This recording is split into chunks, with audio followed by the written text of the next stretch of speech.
سلام كبرات عزفتنا أزي مدفنو تساينسيو كل جزء أبساعة زي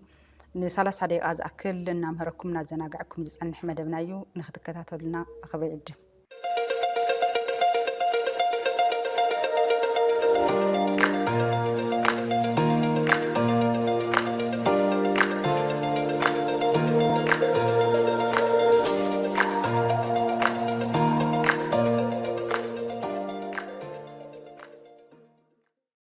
باب مقصال زينا خنا قرب لكم هنا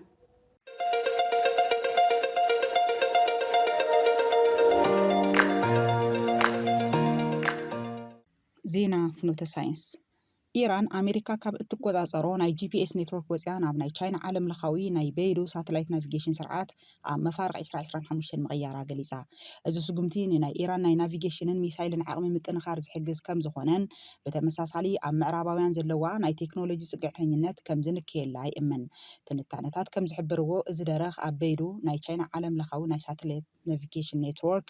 ኢራን ኣብ እዋን ኩናት ገጥማ ዝኽእል ናይ ሲግናል ጃሚንግ ወይ ድማ መቆረራጽ ንምብዳሕ ዝሕግዝ ክኾን ይኽእል እዩ ይብሉ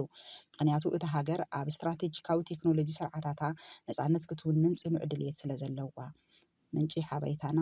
ሊንክድኢን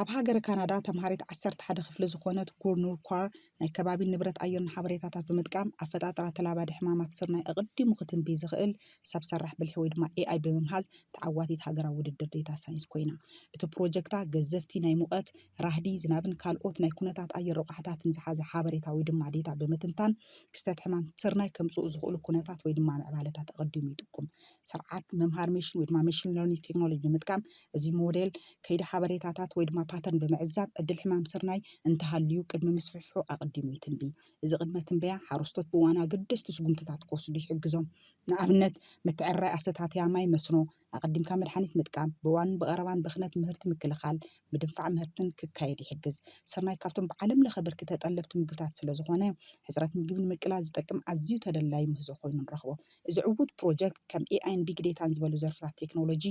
ኣብ ሕርሻ ኣዝዩ ዓብዪ ረብሓ ከም ዘለዎም የርኢ ወሰንትን ጭቡጣትን ፀገማት ዓለምና ኣብ ምፍታሕ ግደ መናእሰይን ጀመርቲ ተመራመርትን ኣብ ምምዕባል ምፍጣር ምምሃዝን ቴክኖሎጂ ገዚፍ ምዃኑ እውን የርኤና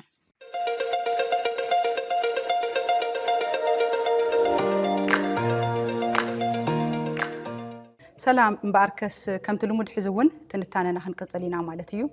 سومناوي زخونه زعباينا خنقرب بعالم لخبركي زلو حد زخونو نغرات كنزراربينا ابزي نايلو معت مدبنا بفلاي دما بزعبا اوغ زتكره زمن اوغ زتكره وغ اب 21 كفله زمن تا يمثل زبل كنرينا بفلاي دما اب زقنزي ناب كلته سوم كوينو زلو غونصي امريكا اسرائيلن ايرانن ያው ምክንያት ጌርና ኢና እዚ ነው ግዕ ዘለና ዓለም ከም እያ ትምራሕ ዘላ ብኻልኦት ዛዕባታት ከም ዘሎ ኮይኑ ብውግ ከንተ ኣትመስል ንዝብል ዝተወሰነ ያው ሓበሬታ ክንህቢና ማለት እዩ ከም መጀመሪ ይኸውን ያው ናስፋሕናዮ ድማ ምኻድ ንኽእል ኢና ማለት እዩ ጽቡቕ እምበኣር ውግእ ክንብል ከለና ኣብዚ ናይ 21 ክፍለ ዘመን ዘሎ ውግእ ቅድሚ ምዝራብና ማለት እዩ ናይ ውግእ ከይዲ ከመይ እዩ ነይሩ ካፍቲ ናይ ቀደም ወዲ ሰብ ምንባር ካብ ዝጀመረሉ ተባሂሉ ዝፍለጥ ሓበሬታ ዘለና ብጭብጥ በኣፋዊ ይኹን ብዝተፈላለየ መንገዲ ዝተቐበልናዮ እስካብ ትሕዝ ዘለናዮን ንቐጻሊ ከንታይ ክመስል ይኽእል ዝብል ኢና ክንዘራረብና ብሓፈሽኡ ጎንፂ ወይ ድማ ትዝለዓለ ብርኪ ውግእ ክኸውን ይኽእል እዩ ከንድሕር ካብ ቃላዊ ሓሊፉ ኮይኑ እንድሕር ናብ ኣካላዊ ዝሰጋገር ኮይኑ ብምንታይ መልክዑ ይረአ ነይሩ እንድሕር ዳ ኢልና ኮይና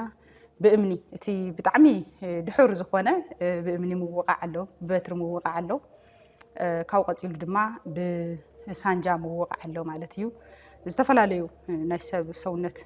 كادميو كحربي خل يوميلنا نحسو مالتيو ياو أبناء عدوا زنبرة برتعو بعلم الخبركي تفلت النتزلو عوت عدوا زنبرة وجع عينتات كنرن خلينا بفلاي أنا قصت عطينا يوم زنبرنا سب ما أخل زجبرة እዩ ናይ መጀመርያ ናይ ውግእ መልዓለም ማለት እዩ ካብኡ ግን መልክዑ እናቀየረ ያው እስካብ ሕዚ ርኢናዮ ዘለና ብድሮን ሳተላይታት ዝተዓጀቡ ውግኣት ይካየዱ ማለት እዩ ስለዚ እዚ ከመይሉ እዩ ናብ ዝብርክዝ ይመጽኡ ናፍቲ ሕዚ ንሪኦ ዘለና ካብ እምኒ ካብ ሓደ በላሕቲ ነገራት ካብ እምኒ ካብ ዕንጨይቲ ሓደ በላሕቲ ነገራት ከመይ ኢሉ ናብ ዝድብር ክዚ መፅኡ እንድሕር ዳ ኢልና እቲ ዓንኳር ዝኾነ ነገር ምዕባለ ሳይንስ ቴክኖሎጂ ምህዞን እዩ እቲ መሰረታዊ ምክንያት ኮይኑ ንረኽቦ ማለት እዩ እዚ እንድሕር ዳ ኢልና ኮይና ካበይ ናብ ኢና ኸይድና ንዝብል ግን ብደንቢ ጥብቕ ኢልና ምእንታን ክንሪኦ ብመጀመርያ ደቂ ሰባት ንዘለዎም ጎንፂ ካብቲ ቃላዊ ዝኾነ ናብ ኣካላዊ ክቕይርዎ ተሎ ከምቲ እንቱ ኢለ ክገልጾ ዝፈተንኩ ብእምንን ሓደ ዙርኡ ዘለዎ ነገራት ብረታ ብረትን እዩ ነይሩ ማለት እዩ ካብ ቅፅል ኣቢሉ ግን ድሕሪ ኣብ 9 ክፍለ ዘመን ከባቢ ቻይናውያን ተተኳሲ ነገር ምሂዞም ማለት እዩ ተተኳሲ ነገር ምሂዞም ድሓር በቲ ተተኳሲ ድማ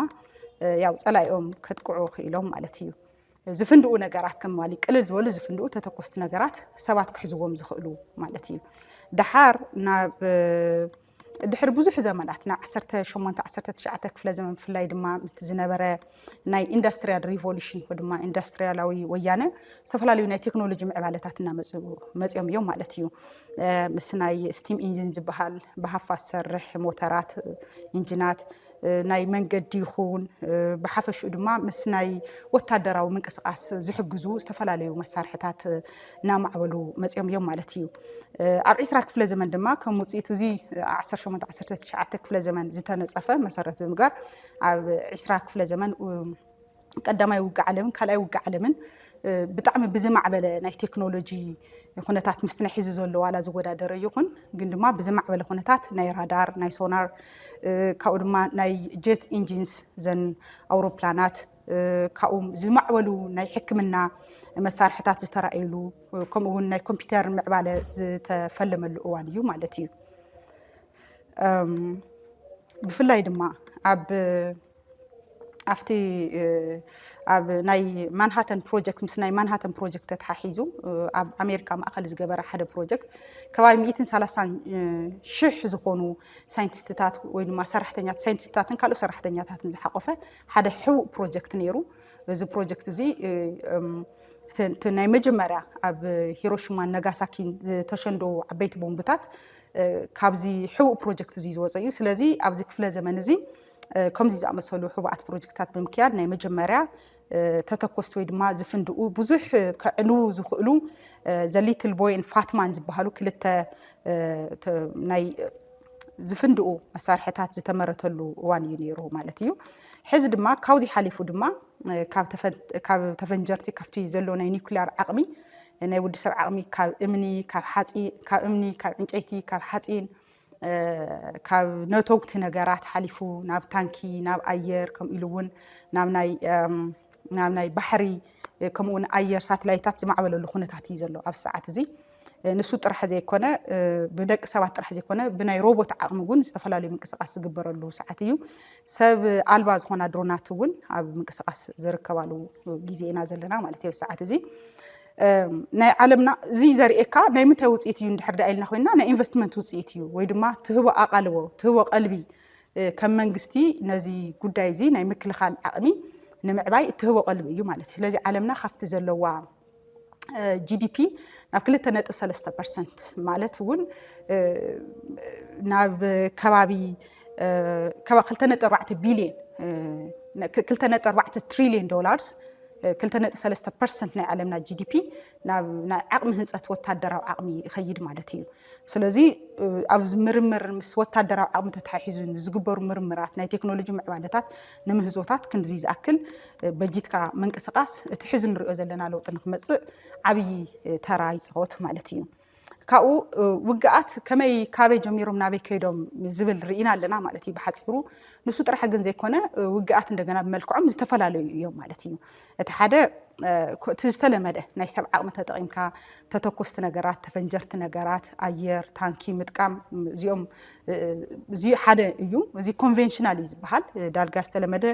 ከም ዓብይ ፍሉይ ነገር እውን ንወስድ ኣይኮንና ብፍላይ ኣብ ካልኣይ ውግእ ዓለም ናብ ከባቢ 100 ሚልዮን ወታደራት ዝተሳተፉሉ እዩ ናብ ከባቢ ካብ 7 ዓድታትስ ልዕሊ 100 ሚልዮን ዝኾኑ ወታደራት ዝተሳተፉሉ ኮንቬንሽናል ዋር እዩ ምባል ይከኣል ማለት እዩ ካብኡ ግን ካሊእ መልክዕ ናይ ውግእ እውን ኣሎ ካብዚ ብዝለዓለ ናይ ሂሮሺማ ናጋሳኪ ዘልዕልናዮ ማለት እዩ ሰፊሕ ዝኾነ ኣድማስ ክስፍን ዝኽእል ናይ ኒኩለር ዓቕሚ ዝሓትት ውግእ ድማ ኣሎ ማለት እዩ ስለዚ እዚ ካልኣይ ዓይነት ናይ ውግእ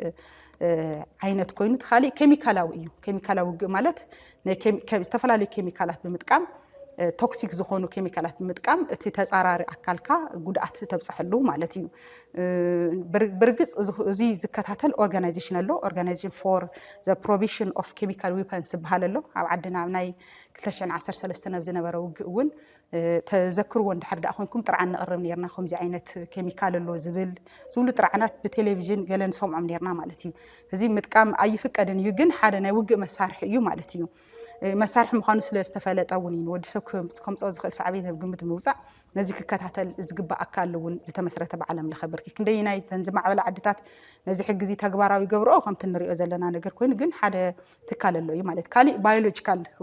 ዋርፌር እውን ኣሎ እዩ ማለት እዩ እዚ ድማ ማይክሮ ኦርጋኒዝምስ ብምጥቃም ቫይረስ ብምጥቃም ባክቴርያታት ብምጥቃም ፍልይ ዝበለ ናይ ውግእ ዓቕሚ ክህልወካ ይኽእል ማለት እዩ ንኣብነት ኮቪድ-19 ብፍሉይ መልክዑ ሕማም ጥራሕ ድዩስ ውግእ እዩ ነይሩ ዝብል ንግደፎ ግን ፖቴንሻሊ ውግእ ክኾነሉ ዝኽእል ዕድል ልዑል ክኸውን ይኽእል እዩ ስለዚ ኣብ ዝኾነ ቦታ ታርጌት ዝገብርካዮ ወይ ድማ ትኩረት ዝሃብካሉ እቲ ከባቢ ኣብቲ ከባቢ ዘሎ ጸላኢኻ ንኽተጽንት ወይ ንኽጠፍአልካ እንድሕር ዳኣ ደሊኻ ሓደ መልክዕ እዩ ማለት ባዮሎጂካል ስለዚ ኮቪድ-19 እዚ ቫይረስ እዚ ክንደይ ህዝቢ ከም ዝህለቐ ንፈልጥ ኢና ብዓለም ለኸ ብርኪ ብዙሕ ጉድኣታት ኣምፂኡ እዩ ስለዚ ኣየነይቲ ዓዲ ኣምፂኣቶ ካብኡ ንመን እያ ጥቃዕታን ዝብል ነንባዕለን ተን ክልተ ዓድታት ነንባዕለን ይካሰሳ ከም ዘለዋ ንፈልጥ ኢና ግን ሓደ ናይ ውግእ ዓቕሚ ምዃኑ ግን መርኣይ ትኽእሉ ኢኹም ማለት እዩ ስለዚ ብኣብዝሓ ቀሊል ኣብ ሓፂር ግዜ ብዙሕ ጸላኢ ክተጽንተሉ ትኽእል ወይ ድማ ክተጥፍአሉ ትኽእል ካሊእ ናይ ሳይበር እዩ ናይ ሳይበር ዋርፌር እዩ እዚ ድማ ቴሌኮሙኒኬሽናት ድሕረ ባይታታት ኢንፍራስትራክቸርስ ብሓፈሻ ካብ ድማ ኮሚኒኬሽን ምትእስሳራት ኔትወርክስ ኢንፍራስትራክቸር ኮሚኒኬሽን ብምዕናው እትረኽቦ ዓወት እዩ ማለት ብፍላይ እዚኦም ታርጌት ብምግጋር ብምጥቃዕ እትረኽቦ ዓወት በቲ ሓደ ገጽ ድማ ንባዕልኻ ረብሓ እትጥቀመሉ ማለት ስለዚ እዚ ሓደ ናይ ውግእ ዓይነት እዩ ማለት እዩ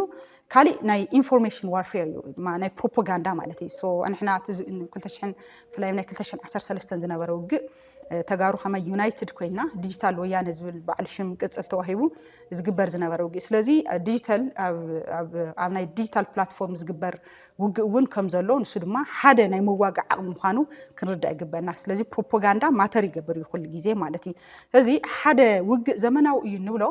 እዚኣቶም እንድሕር ዳኣ ኣጣሚሩ ክኸይድ ዝኽእል ኮይኑ እዚኦም እንድሕር ዳኣ ኣዋሂዱ ክኸይድ ዝኽእል ኮይኑ ስለዚ ዘመናዊ ዝኾነ ውግእ ክመርሕ ዝኽእል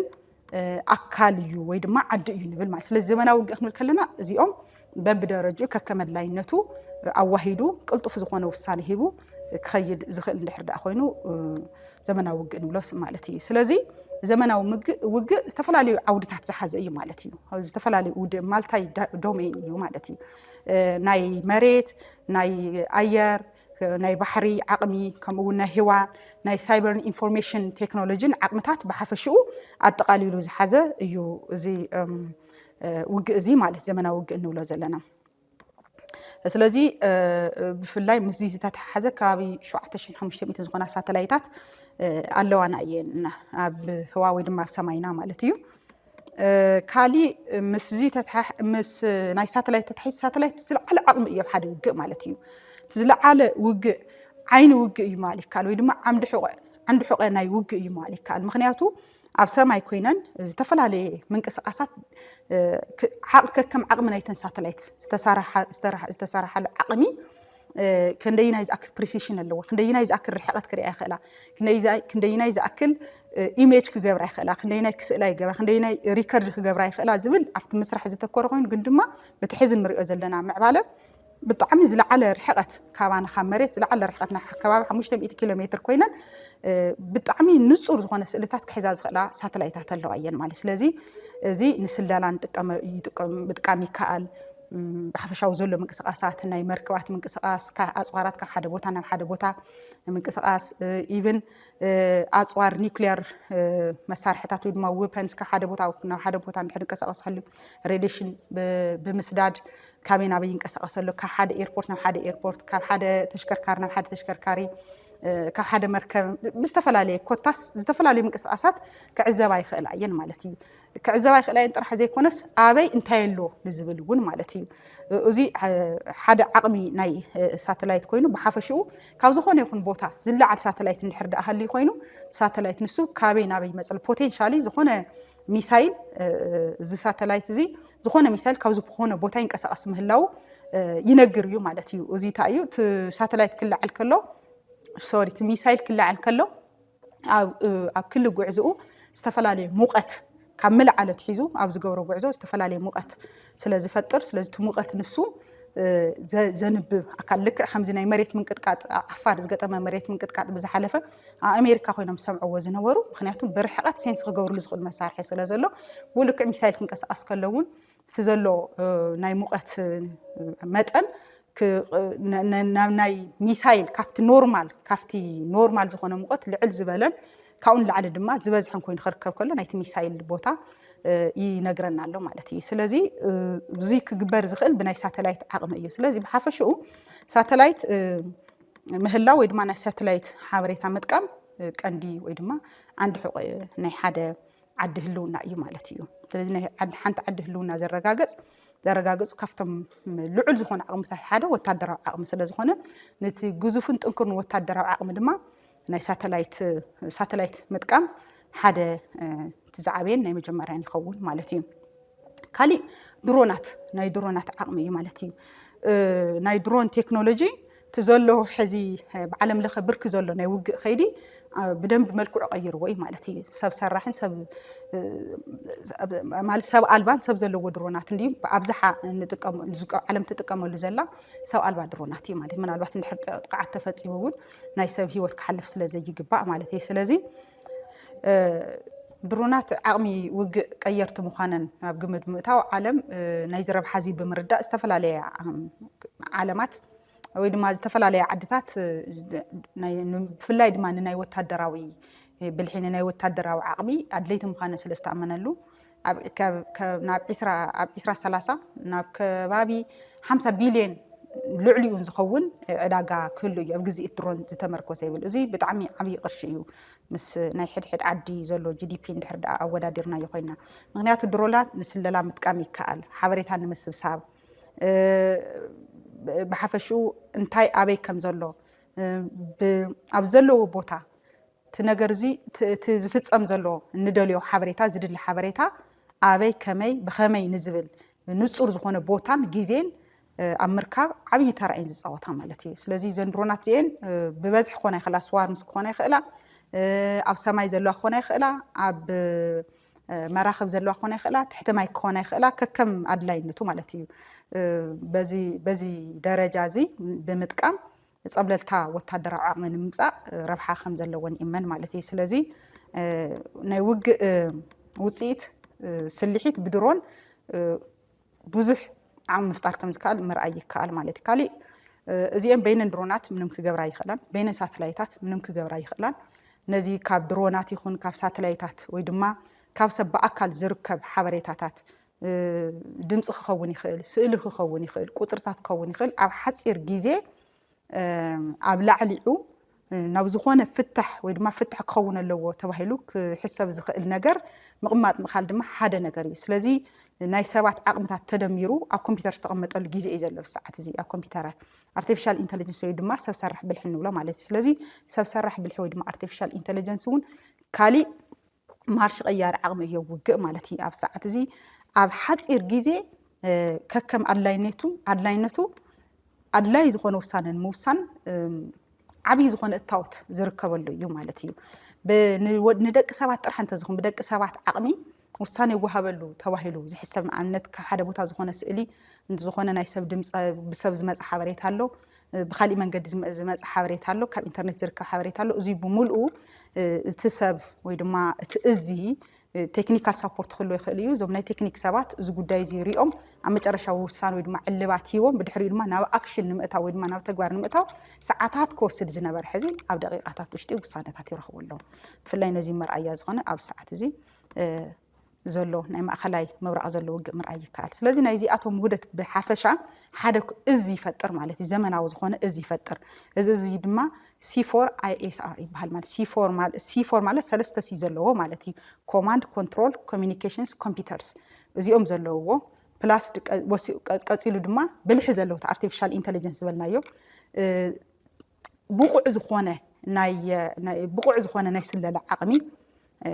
ብፍላይ ድማ ሰብ ሰራሕ ክኸውን ይኽእል ብዝተፈላለየ መንገዲ ዝርከብ ትሕዚ መጀመርያ ጠቀስኮ ዝመጻኹ ማለት እዩ እዚ ሓበሬታ እዚ ብምልኡ ሰብሲቡ ኣታሒዙ ኣራኺቡ ናይ መጨረሻ ውሳኔ ዝወሃበሉ ቴክኒክ እዩ ማለት እዩ ስለዚ እዚ ውህደት ወይ ከዓ ቅንብር ናይዞም ኩሎም መሳርሕታት ብሓደ ወሲዱ ውሳነ ዘቕመጠሉ ሓደ ዘሎ ማለት እዩ ስለዚ ኣብ ሰዓት እዚ ካብ ራዳራት ዝርከብ ካብ ሳተላይታት ዝርከብ ካብ ድሮናት ካብ ዝተፈላለዩ መራኸብ ክኸውን ይኽእል ካብ ኣየር ዝርከብ ሓበሬታ ናብ ሓደ ስእሊ ይመጽእ ማለት እዩ ናብ ሓደ ስእሊ ምስ መጸ መወዳእታ ድማ ውሳኔ ይቕመጠሉ ስለዚ ኣፍታ ሰዓት ንሳ ውጽኢት ብዘለዎ መንገዲ ውጽኢት ከምጽእ ብዝኽእል መንገዲ ኣብ ሓጺር ግዜ ውሳኔ ይቕመጥ ማለት እዩ ስለዚ ዘመናዊ ውግእ እዚ እዩ ዝመስል ያው ዓድና ክንርኢ ንኽእል ኢና ሓናታ ኢና ንመስል ንዝብል ዓላማ ክህልወካ ይኽእል እዩ ዕላማ ክህልወካ ይኽእል እዩ ኒሕ ክህልወካ ይኽእል እዩ ሓቦ ክህልወካ ይኽእል እዩ ሕሉፍ ዓቕሚ ተመክሮ ክህልወካ ይኽእል እዩ ግን ድማ ካብዚ ዘርሓቕንካ እንድሕር ኮንካ ትርጉም ኣይህልዎን ማለት እዩ ስለዚ ብሓፈሽኡ እዚ መደብ እዚ ንሕና ዘዳለናዮ ናይ ውግእ ምልዕዓል ንኽህሉ ኣይኮነን ብዛዕባ ውግእ ዘመናዊ ውግእ እንታይ እዩ ዝመስል ዓለም በእያ ዘላ ናበእያ ክትከይድ ትሓስብ ዘላ ሕና እንታይ ኢና ንመስል ንዝብል ትምህርታዊ ዝኾነ መደብ እዩ ማለት እዩ ስለዚ ኣብዚ ትምህርታዊ መደብ እዚ ድማ ኣንሕና እንታይ ኢና ንመስል ኢልካ ዓርስኻ ምርኣይ ሓደ ጽቡቕ ትምህርቲ እዩ ዝብል እምነት ንሕዝ ማለት እዩ እዚ ጎንፂ ይኹን ውግእ ንምልዕዓል ኣይኮነን ናይዚ መደብ እዚ ዕላማ ስለዚ እንድሕር ዳኢልና ኮይና ኣብ መንጎ ዩኤስ እስራኤልና ኢራን ዘሎ ውግእ እንታይ እዩ ዝመስል እንድሕር ዳኢልና ብሓፈሽኡ እዚ ውግእ እዚ actually ናፍቲ ዝለዓለ ብርከይ ከደን ክኸውን ይኽእል ሓደ ሰባት ሳልሳይ ኩናት ዓለም ክለዓለሉ ዝኽእል ዕድል ልዑል እዩ ዝብሉ ኣለዉ ብዝኾነ ንሱ ንግደፎሞ እዚ ውግእ እዚ ጎንፂ ንበሎ ናፍቲ ዝለዓለ ብርከይ ዘይከደ ክኸውን ስለ ዝኽእል እዚ ጎንፂ እዚ ብጣዕሚ ብባህሪኡ ዝተሓላለኸ እዩ ምክንያቱ እዚ ጎንፂ ዝፍፀመሉ ዘሎ ቦታ ስትራቴጂክ ዝኾነ ቦታ ስለዝኾነ ድማ ሶፊስቲኬትድ ዝኾነ ናይ ቴክኖሎጂ ፕላትፎርም በብቦትኡ ዘለሉ ስለዝኾነ ማለት እዩ ካልኣይ ድማ እዚ መጥቃዕቲ ይኹን ናይ ምክልኻል ስራሕቲ ምስ ዝተፈላለዩ ሃገራት ኢድን ጓንትን ኮንካ ዝስርሐሉ ስለዝኾነ ክብድ ዝበለ ይገብሮ ምስቲ ዘሎ ሕዚ ናይ ዘመናዊ ውግእ ኣካይዳ እዚ ነገር እዚ ናበይ ገጽ ክወስደና ከም ዝኽእል እውን ንምርዳኡ ኣጸጋሚ ዝኾነሉ ኩነታት ምርኣይ ይከኣል ብዝኾነ ክልተ ሰሙን ገይሩ ኣሎ ኣብዚ ናይ ክልተ ሰሙን ውግእ እዚ ኢራን እውን ናይ ባዕላ ዝኾነ ናይ ምክልኻል ዓቕሚ ዘርእየትሉ እዩ እስካብ ሕዚ ኣሜሪካን እስራኤልን ድማ ዘለዎ ናይ ምጥቃዕ ዓቕሚ ዘርእያሉ እዩ ማለት እዩ ጥቕልል ብዝበለ መንገዲ እቲ ውግእ እንታይ ፍልይ ዝበሉ ነገራት ነይሮምዎ እንድሕር ዳኢልና ኮይና ናይ መሬት ናይ ኣየር ናይ ባሕሪ ናይ ሰማይ ወይ ድማ ናይ ሳተላይት ክንብል ንኽእል ኣብ ሓደ ተዋሂዱ ናይ ሰብ ሰራሕ ብልሒ ተሓዊሱሉ ፍሉይ ዝኾነ ኣብ ሓፂር ግዜ ዝተፈለየ ውፅኢት ከምፅእ ዝተደለየ ውፅኢት ኣብ ሓፂር ግዜ ዝተደለየ ውፅኢት ክርአየሉ ዝኽኣለ ውግእ እዩ ይከኣል ማለት እዩ ካሊእ ምስቲ ዘሎ ናይ ቴክኖሎጂ ምዕባለ እንድሕር ሃርድዌር ቴክኖሎጂ እንድሕር ዳኢልና ኮይና ባላስቲክ ሚሳይልስ ድሮናትን ከባቢ 2000 ኪሎ ሜትር ክኸዱ ዝኽእሉ ዝረአናሉ እዩ ማለት እዩ ካሊእ ባንከር በስተር ዝበሃል ቦምብ GBU 57 ዝበሃል ስፔሲፊካሊ ሽሙ ናብ መሬት ካብ መሬት ዝተሰርሐ ሓመድ ዝተሰርሑ ብሓመድ ዝተሰርሐ ቦታ ከባቢ 60 ሜትሮ ንታሕቲ ዘሊቑ ክኸይድ ዝኽእል እንድሕር ዳኣ ብኮንክሪት ተሰርሒ ድማ 8 ሜትሮ ዝኣክል ሰንጢቑ ክኣቱ ዝኽእል ቦምብ ክትኩሳ ዝኽእላ ምትኳስ ዝተኸኣለሉ ግዜ ወይ ድማ ዓቕሚ ከም ዘሎ ዝረኣናሉ ግዜ እዩ ካልኦት ንሰብ ነቲ ዘሎ ጀነራል ፐብሊክ ዘይወፁ ዓቕምታት ክህሉ ይኽእሉ እዮም እስካብ ሕዚ ዝረኣናዮ ግን እዚ ኣሎ ማለት እዩ ካሊእ ከምኒ F35 ከባቢ 1100 ኪሎ ሜትር ብዘይ ምንም ናይ ነዳዲ ድሌት መንጎ ሓገዝ ክንድዚ ዝኣክል ኪሎ ሜትር ክኸዳ ዝኽእላ ኤርክራፍታት ዝረኣናሉ ግዜ እዩ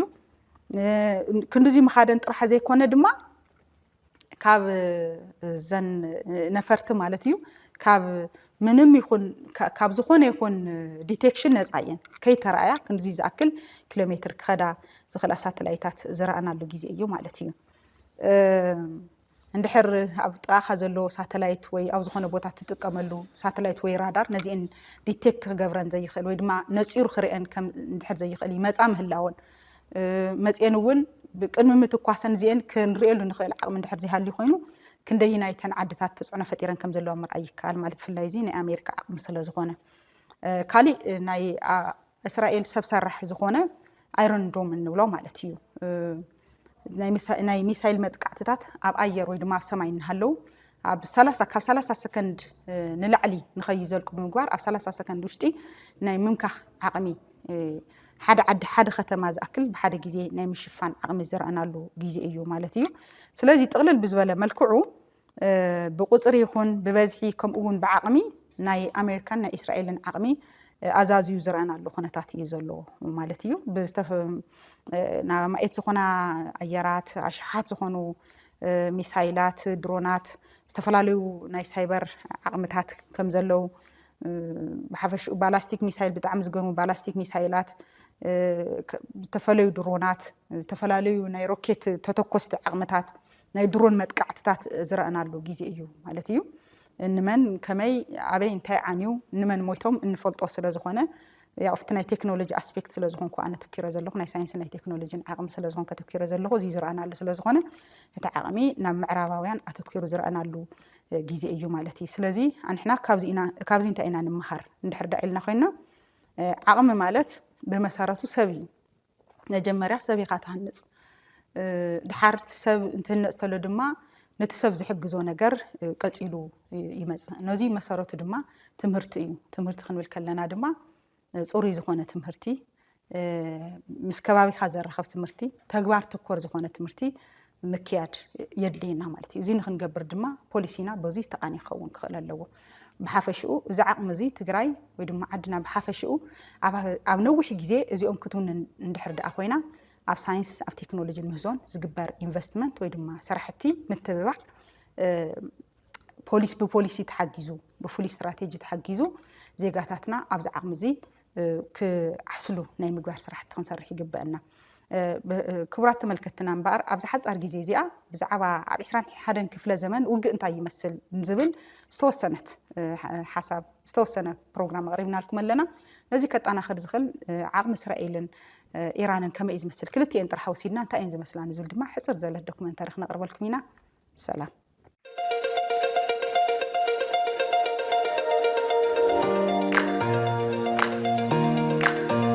ሰላም ክቡራት ተኸታተልቲ ዶክመንተሪ ፍኖተ ሳይንስ ኣብ ናይ ሎማዓንቲ መደብና ወተሃደራዊ ዓቕሚ እስራኤልን ኢራንን ዘርኢ ናይ 5 ደቂቕ ምድላው ስካይ ኒውስ ቅድሚ 8 ወርሒ ዝገምገሞ ክነቕርበልኩም ኢና እስራኤልን ኢራንን ንዓሰርተታት ዓማውቲ ዝኣክል ወተሃደራዊ ምድላው እንዳገበራ ፀኒሐን እየን ኣብ መንጎ ኢራንን እስራኤልን ዘሎ ናይ ኣየር ርሕቀት 1500 ኪሎ ሜትር እንትኸውን ኢራን ካብ እስራኤል እትገዝፍ ዓዲ እያ ኢራን 86 ሚልዮን ህዝቢ ዘለዋ እንትኾን እስራኤል ድማ ከባቢ 10 ሚልዮን ህዝቢ ኣለዋ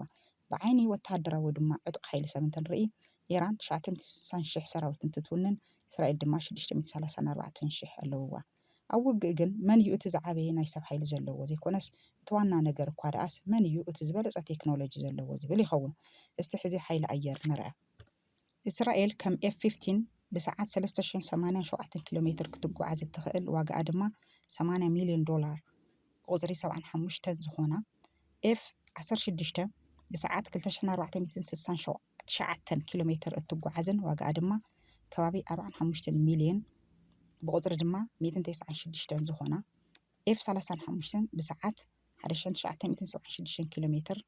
كم 250 اسكاب 300 مليون دولار زواقع بقدر 39 أيرات تون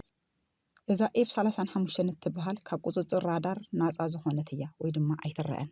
ብኣንጻሩ ድማ ኢራን ናይ ራሻ ተዋጋእቲ ኣየራት እንትትጥቀም ብኣብዝሓ ድማ ይወድቃ። እተን ዝተረፋ ድማ ስለዘይሰርሓ ኣብ ሚሳይላትን ድሮናትን እያ እተትኩር። ዓርሰ ምጥፋእ መሰረት ዝገበራ ድሮናት እትሰርሕ እንትትኮን ከምኒ ሻሃድ 136 ድሮን ብሰዓት 185 ኪሎ ሜትር እትሕንበብ 2500 ኪሎ ሜትር ርሕቀት ክትጓዓዝ እትኽእል ኤማድ ባሊስቲክ ሚሳይልስ ብሰዓት 8890 ኪሎ ሜትር እትውንጨፍ 1700 ኪሎ ሜትር ርሕቀት ክትጓዓዝ እትኽእል ከምኡውን ብኣብዝሓ እትጥቀመሉ ብጣዕሚ ቅልጡፍን ንምክልኻል ኣፀጋሚ ዝኾነ ፋታህ ባሊስቲክ ሚሳይል ብሰዓት 18522 ኪሎ ሜትር ክጓዓዝ ዝኽእል ከባቢ 1400 ኪሎ ሜትር ርሕቀት ክኸይድ ዝኽእል ትውነን። እዚ ናይ ኢራን ሚሳይል በዝሑ ናብ ከባቢ 3,000 ክኸውን ከም ዝኽእል እውን ይግመት። እዚኦም ድማ ብቐጻልነት ከም እትጥቀመሎም ይእመን። እዚ ስእሊ እዚ ናይ ኢራን ሚሳይላት ክሽፍንዎ ዝኽእሉ መጠን ስፍሓት እዩ ዘርእየና። ኢራን በብወርሑ ከባቢ 300 ባሊስቲክ ሚሳይልስ ተምርት። እዚ ድማ ንእስራኤል ሓዊሱ ኣብቲ ከባቢ ዘለዋ ኣብ ከባቢ ቀረባ ርሕቀት ዘለዋ ከባቢታት እውን ኣብ ከበባ ዘእተወ እዩ። እዚ ዘርእየና ኢራናውያን ናይ ባሊስቲክ ሚሳይላትን ድሮንን ገዚፍ ዓቕሚ ከም ዝወነኑ እዩ። ናይ ብዙሓት ዓመታት ከይዲ ከም ዘርእየና እስራኤል ኣብ ዓለም እቶም ዝዓበዩ ናይ ምክልኻል ዓቕሚ ወይ ድማ ስርዓት ከም ዝሃነፀት እዩ። ካብቲ ኣብቲ ከባቢ ዘሎ ዓቕሚ ኣሜሪካ እውን ድጋፍ ከም እትረክብ ይፍለጥ። ኣብዝሓ ሰባት ድማ እቲ ዝዓበየ ስርዓት ምክልኻል እስራኤል ኣይሮንዶም እዩ ይብልዎ። እዚ ኣይሮንዶም ግን ካብቶም ካልኦት ዓይነታት ሚሳይላት ሓደ እዩ። እቲ ካሊእ ድማ ዴቪድ ሲሊንግ ኮይኑ ብጣዕሚ ቅልጡፍ ሚሳይል እዩ። በቲ ካሊእ ገዝ ድማ ኣይሮን 3 ዝበሃል እቲ ዝበለፀ ሚሳይል እዩ። እዚኦም ኣብ ዝተፈላለየ ርሕቀት ንእስራኤል ከም ፅላል ሓለዋ ዝገብሩላ ሚሳይላት እዮም። እስራኤል ንእሽተይ ዓዲ ስለ ዝኾነት ኩሉ መሬትን ህዝብን እስራኤል ካብ መሬት ኣብ 10 ኪሎ ሜትር ብኣይሮንዶም ኣብ 15 ኪሎ ሜትር ብዴቪድ ሲሊንግ ኣብ ከባቢ 100 ኪሎ ሜትር ድማ ብኣሮ 3 ሚሳይላት ናብ 100% ዝፅጋዕ ዓቕሚ ዘለዎ ሓለዋ ይግበረላ። እስኪ ረኣይዎ ኣብ ሰማያት ቴል ኣቪቭ ናይ ሚሳይላት ጥቃዕታትን ምክልኻልን። ብኣብዝሓ እዞም ጥቃዕታት ሚሳይላት ኢራን ዝምኽኑ እዮም። ነገር ግን ኢራን በዝሒ ሚሳይላት ስለ ዘለውዋ ዝኾነ ይኹን ስርዓት ምክልኻል 100% ክኸውን ስለ ዘይኽእል ሓደ ግዜ እቲ ምክልኻል ጥሒሶም ብምሕላፍ ውሕዳት ጉድኣታት የብፅሑ። ክቡራት ተኸታተልቲ በቲ ሓደ ገጽ ድማ ምክልኻል ኢራን መምሕያሽ ዝጠልብ ኮይኑ ንሪኦ። ቴክኖሎጂታት ኢራን ድኽም ዝበሉን ነዊሕ ዘበን ዘቑፀሩን እዮም። ከም ውፅኢቱ ድማ ብናይ እስራኤል መጥቃዕቲ ከቢድ ጉድኣት በፂሕዎም እዩ። ሓይሊ ምክልኻል እስራኤል እዞም ዓቕምታት ኢራን ዝፈተሾም እንትኾን ኤስ-300 ናይ ራሽያ እንትኾን ብደንቢ ዝሰርሕ ኣይኮነን ይብል። ኮራድ 15 ይኹን ታክቲካል ሃንተር ዝበሃሉ እውን ዝፀንሑ ግን ድማ ካብ 150 ኪሎ ሜትር እስካብ 180 ኪሎ ሜትር ዘለዎ ርሕቀት ክሪኡን ብዓቕሞም ካብ 75 ኪሎ ሜትር እስካብ 200 ኪሎ ሜትር ጥቃዕት ክፍፅሙ ዝኽእሉ ምዃኖም ምርኣይ ይከኣል። ንኣብነት ኣብዚ ስእሊ እንሪኦ ዘለና ናይ እስራኤል ሓይሊ ኣብ ዝኾነ መደበር ኢራን ኣብ ቴህራን ዘሎ እንትዕንዎ የርኢ። ኣበይ ከም ዘለዉ ክፈልጡ ይኽእሉ እዮም። ከንዕዎም እውን ይኽእሉ እዮም። ዋላ እውን ተንቀሳቐስቲ ይኹኑ ሓደ ግዜ እንተሪኦምዎም እሞ እንተወሲኖም ክዕንውዎም ይኽእሉ እዮም። ኣብ መወዳእታ እስራኤል እቲ ኢራን ክትዕጠቆ ዘይትደልዮ ናይ ኒውክሌር መሳርሒ ወይ ድማ ኒውክሌር ወፐን ጀሪኮ ኤፍ ዝበሃል ባሊስቲክ ሚሳይል ትውነን። እስራኤላውያን ከምዚ ዓይነት መሳርሒ ከም ዘይብሎም እዮም ንዓለም ዝገልጹ። ነገር ግን ኩሉ ዝፈልጡ ሓቂ እዩ ኣለዎ። ኢራን ድማ እስራኤል ንዓመታት ዝሃነፀቶም ዓቕምታት ምክልኻል ክትሃንፅ ትደሊ። ነዚ ኣፈላላይ ክሽፍኑ ኢራናውያን ብዙሕ ይዛረቡ። ኣብ ቀጻሊ ንዝካየድ ግጥም ቴል ኣቪቭ ክትዕብልል እያ ይብል ጸብጻብ ስካይ ኒውስ። እምበኣርከስ ክቡራት ተመልከትቲ ቅድሚ 8 ወርሒ ናይ ምዕራባውያን ዝኾነ ፍልፍል ሓበሬታ ስካይ ኒውስ ከምዚ ጸብጺቡ ነይሩ። ብጭቡጥ ኣብዚ ሰዓት ኣብ መንጎ እዘን ክልተ ሃገራት ዘሎ ጎንፂ ካብ ክልቲአን ሓሊፉ ጎረባብቲ ሃገራት ዝሃወኸን ብሓፈሻ ማእኸላይ ምብራቕ ናብ ሕምስምስ ዘእቱ ዘሎ ይመስል። ብተወሳኺ ውግእ ብቴክኖሎጂ ከመይ ብዓብላላይ መልክዑ ከም ዝእለ ዘርአናሉ ቀጻሊ ገዛዕዮ እንወስደሉ ይመስል። ሰላም ቅና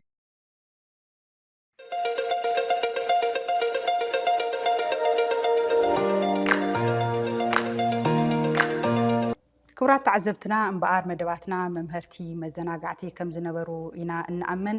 ኣብ መደባትና ዝኾነ ይኹን ርእይቶ እንድሕር ደኣ ሃሊኩም ኮንኩም ርእይቶኩም ንኽትገድፉልና ان حبرنا نلومي زيوم يمثلون يرم مدباتنا سلام دحنقنا